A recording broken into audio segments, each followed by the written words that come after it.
ছোটবেলায় আমরা দাদু তারা কিচ্ছা কইতা যে সকাল উঠতে হইতো যে বেটা না বেটি এক বেটায় আর কি সেম অবস্থা আমারও লগে।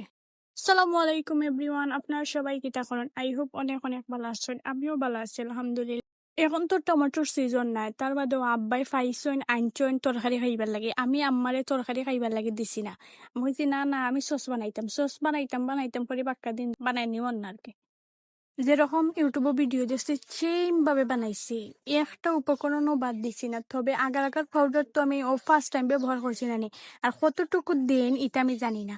ওয়াল্লা আমি অতটা দিছি, বানাইতাম আসলাম সস, এখন বানাই লিছি জেলি।